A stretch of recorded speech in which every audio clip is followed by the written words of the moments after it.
সুপ্রভাত সবাইকে। সবাই কেমন আছো? আশা করি সবাই খুব ভালো আছো। মৌলিশ ডায়েরিতে সবাইকে অনেক অনেক স্বাগত জানাই। আজকে বুধবার সকালে এখন 8টা মতন বাজে, এইমাত্র ঘুম থেকে উঠলাম। তো আজকে কিন্তু গোয়াতে আমাদের লাস্ট দিন। আমাদের গোয়াতে কিন্তু নর্থ গোয়া সাউথ গোয়া সব কিছু ঘোরাই কমপ্লিট হয়ে গেছে। সে উঠে চলে গেছে অনেকক্ষণ আগেই নিচে, আমি এইমাত্র ঘুম থেকে উঠলাম, এখনও ফ্রেশ হয়নি। তো সে বললো যে জলখাবার খেয়ে আমার জন্য নিয়ে চলে আসবে, তাই আমাকে আর নিচে যাওয়ার দরকার নেই। তার চেয়ে ভাবলাম যে যে জিনিসগুলো বাইরে পড়ে আছে সেগুলো এখন থেকে গোছগাছ করতে লাগি। আজকে যেহেতু গোয়াতে আমাদের শেষ দিন, তাই গোছগাছ করতে হবে। এখন থেকে সব গোছগাছ শুরু করে দিই, তা নইলে আর সেভাবে তখন পারবো না। তো এবার ফিরে যাওয়ার পালা।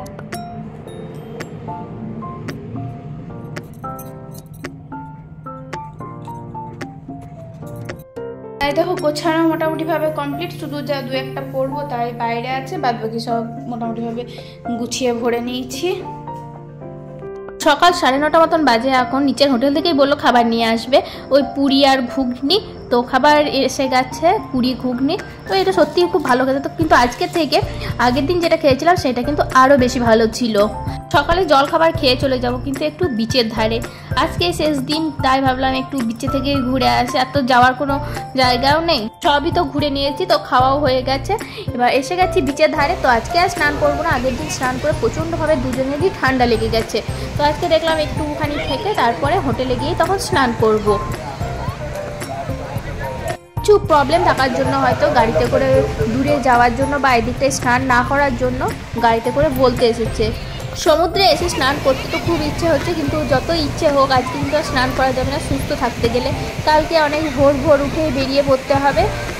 দেখো এদিকটায় কিছুক্ষণ আগে কত লোক ছিল, কিন্তু গাড়িটা এসে অ্যানাউন্স করার পর কিন্তু সবাইকেই উঠিয়ে দিল। এদিকটায় সবাই স্নান করতে বা আসতে পছন্দ করে, কারণ এই দিকটা অন্য দিকের তুলনায় অনেকটা শান্ত নিরিবিলি। এখনই হয়ে গেল জলের মধ্যে দাঁড়িয়ে আছি, ঢেউ নিচ্ছি, উঠতে ইচ্ছেই হচ্ছে না, এত ভালো লাগছে জলের মধ্যে থাকতে, মনে হচ্ছে যেন থেকেই যায়। তো তারপর কিছুক্ষণ পর বললো যে ওই নদীর ওই দিকটায় যাবে। তো ওই দিকটায় দেখছি একটা বোট দাঁড়িয়ে আছে। তো কতক্ষণ আর দাঁড়িয়ে থাকবো, তাই বোটের মধ্যেখানে আমি বসে পড়লাম। আর একটু করে যেই বাতাস দিচ্ছে অমনি একটু করে বোটটা কিন্তু সরে যাচ্ছে। আর এই ভাবছি যেন বোটটা নদীতে ভাসতে লাগবে, কিন্তু এখন নদীর জল এই সময় একটু বাড়তে শুরু করেছে। ওই যে ওটা দেখো, ওটা কিন্তু একদম পুরোপুরি বালির মধ্যে ছিল, আর সেটা কিন্তু অনেকটাই জলের মধ্যে এসে গেছে। জলটা কতটা ফ্রেশ এখানকার, যে জলের ভিতরে পোকাগুলো কিন্তু এখানে পরিষ্কারভাবে দেখা যাচ্ছে। ও আর থাকতে না পেরে সমুদ্রে নামলো না, কিন্তু এদিকে নদীতে নেমেই গেল। বিচ থেকে এসে আমারও স্নান হয়ে গেছে, ওরও স্নান হয়ে গেছে। তো এবার এখন 2টো মতন বাজে, এবার নিচে হোটেলে যাব খেতে। আজকে আর দূরে কোথাও যাবো না, আজকে নিচেই যে হোটেলটা আছে ওখানেই যাব। প্রথমে কিন্তু আমাকে বলেনি, জোম্যাটো থেকে খাবার অর্ডার করেছে। আমি জানছি নিচে যে হোটেলটা আছে ওখানেই যাবে। তো আমি সেই মতো রেডি হয়ে গেছি। তারপরে বলছে নিচে জোম্যাটো থেকে খাবার এসেছে, ওখান থেকে নিয়ে আসতে। তো খাবারের সাথে বিরিয়ানি অর্ডার দিয়েছিল, আর বিরিয়ানির সাথে দিয়েছিল রায়তা, একটা মাংস ঝোল টাইপের একটা কিছু ছিল, আর এখানে ছিল কিন্তু স্যালাড। তো কিন্তু একটা কথা বলা হয়, পেঁয়াজগুলো না দারুণ খেতে, যতটা মিষ্টি ঠিক ততটাই জুসি, যেন পেঁয়াজকে পেস্ট করে শরবত বানিয়ে খেয়ে নেওয়া হবে। তো বিরিয়ানির কোয়ান্টিটি অনেকটাই দিয়েছিল, দুজনের তো আরামসে হয়ে যাবে। তো বিরিয়ানিটা দেখতেও ভালো হয়েছিল। বিরিয়ানি যদিও আমার খুব একটা পছন্দ না, তো অসুবিধা হয়নি, বেশ ভালোই ছিল টেস্ট। তবে আগে খেয়ে নিই, আর সাথে তো আছে এগুলো।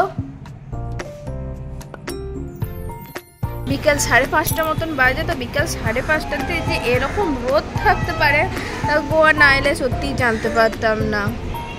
এখানে অন্ধকার নামছে মোটামুটি 7:30টার পর। একটু পর যাব বিচের ধারে, বাঘা বিচের কাছেই আছি আমরা। কাল দেখিয়েছি আগের দিন, ওখানে বিচ, এই সাইডে পাহাড়। তো সন্ধ্যাবেলা যাব বিচের ধারে, দেখতে থাকবো। দেখো এখন 8:20 মতন বাজে, এবার রেডি হয়েছি, এবার যাবো একটু বিচে ধারে। কিন্তু একটা প্রবলেম হচ্ছে কি, এদিকে কারেন্টের খুব সমস্যা। অনেকক্ষণ আগে কারেন্ট গেছে, প্রায় 2 ঘন্টার ওপর হয়ে গেছে, কিন্তু এখনো কারেন্ট আসেনি। তাই যাই একটু বিচের ধার থেকে ঘুরে আসি, কাল অনেকটা ভোরে উঠতে হবে। কারেন্টবিহীন গোয়া কেমন হতে পারে সেটাও কিন্তু দেখা হয়ে গেল। যে 4-5 দিন ধরে আছি, কিন্তু এতটা অন্ধকার আজ অব্দি কিন্তু কোনোদিনও দেখিনি এই গোয়ার রাস্তায়।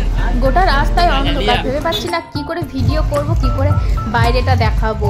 কারেন্ট নেই, ভাবলাম হয়তো বারগুলোতে সেরকমভাবে কোনো গান বাজবে না, শান্ত নিরিবিলি থাকবে, কিন্তু কোথায় কি, যেখানকার যা।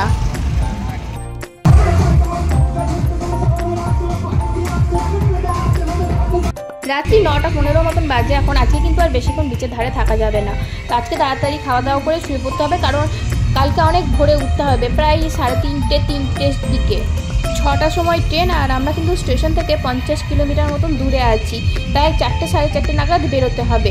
তাই আজকে নিচেই যে হোটেলটা আছে সেখানেই খাওয়া দাওয়া করে নেব, তারপর কিন্তু একদম ভোরবেলায় দেখা হচ্ছে। ভোর 4টে বাজে এখন, এইমাত্র ঘুম থেকে উঠলাম। দাঁড়াও আগে ভোর 4টের সময় গোয়ার বাইরেটা কীরকম হয় দেখায়। ঠিক যেন রাত 1-1:30 বাজে। এখন গোটা রাস্তা কিন্তু শুনশান, এখন কিন্তু কেউ কোথাও নেই, থাকবেই বা কী করে। এই হয়তো 3-3:30 দিকেই হয়তো সব খাওয়া দাওয়া করে শুয়েছে। আর এই আমার ব্যাগ ট্যাগ সব গোছানো কমপ্লিট হয়ে গেছে। এবার আমি ফ্রেশ হব, তারপর কিন্তু বেরোবো। গাড়ি বলা আছে, গাড়ি আসবে বলেছে 4:30-র সময়। ঠিক 4:30-র সময় গাড়ি এসে গেছে। এখন ভোর 4:45 মতন বাজে। তো 4:45-টার সময় গোয়ার রাস্তাটা দেখো ঠিক কতটা অন্ধকার, কোনো জনমানব নেই রাস্তায়। তো এই যে স্টেশন এসে পড়েছি, আমাদের ট্রেনও দিয়ে দিয়েছে 1 নম্বর প্ল্যাটফর্মে। তো আমরা ট্রেনে উঠে পড়েছি। আমাদের ট্রেন ছিল ভাস্কো দা গামা শালিমার অমরাবতী এক্সপ্রেস। এখন বাজে 6:45 মতন, আমাদের ট্রেন ছাড়বে সকাল 6:30টায়। তবে এবার ফেরার পালা। তাহলে আজ এখানেই গোয়ার ভিডিও শেষ করছি। সবাই ভালো থেকো, সুস্থ থেকো, আর সবাই কিন্তু জানাবে গোয়ার ব্লগ কেমন লাগলো। যদি ভালো লাগে লাইক, কমেন্ট আর সাবস্ক্রাইব করে পাশে থেকো।